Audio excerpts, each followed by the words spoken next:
National Herald case में सोनिया राहुल की मुश्किलें बढ़ी। दिल्ली पुलिस की इकोनॉमिक ऑफेंस विंग यानी EOW ने इसी मामले में नई FIR दर्ज की है। इस नई FIR के बाद पूरे मामले में जांच और तेज होने की उम्मीद हो गई है। दिखाते हैं आपको एक रिपोर्ट। नेशनल हेराल्ड मामले में कांग्रेस की वरिष्ठ नेता सोनिया गांधी और राहुल गांधी की मुश्किलें बढ़ती नजर आ रही हैं। पहले से चल रही मनी लॉन्ड्रिंग जांच के बीच अब दिल्ली पुलिस की इकोनॉमिक ऑफिस विंग यानी EOW ने इसी मामले में नई FIR दर्ज की है। FIR में राहुल सोनिया के अलावा 6 अन्य नाम भी शामिल हैं और ये शिकायत ED मुख्यालय द्वारा दर्ज कराई गई है। FIR में आरोप है कि कांग्रेस से जुड़ी कंपनी एसोसिएटेड जनरल लिमिटेड को आपराधिक साजिश के तहत धोखाधड़ी से कब्जे में लिया गया है। ये वही केस है जिसमें ED पहले से ही मनी लॉन्ड्रिंग के तहत पूछताछ और जांच कर रही है।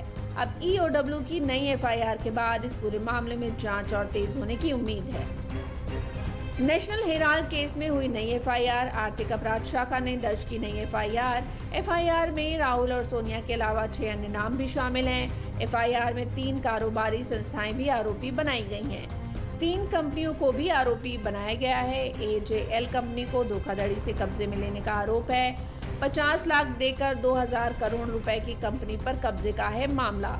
5000 करोड़ रुपए की गैर कानूनी संपत्तियों का मामला भी शामिल है। ED, AJL और यंग इंडिया की संपत्तियां कर चुकी हैं अटैच। 3 अक्टूबर को ED की शिकायत पर दर्ज हुई थी FIR। केस में नई FIR के बाद अब ये मामला एक बार फिर राजनीतिक हलकों में गर्मा गया है। ED की कार्रवाई के बाद EOW की एंट्री से जांच का दायरा और बढ़ गया है। आगे की पूछताछ और कानूनी प्रक्रिया अब और तेज होने की संभावना है। अब आगे देखना होगा कि ED और EOW की संयुक्त कार्रवाई इस हाई प्रोफाइल केस को किस दिशा में ले जाती है और क्या आने वाले दिनों में राजनीतिक तापमान और ज्यादा बढ़ेगा।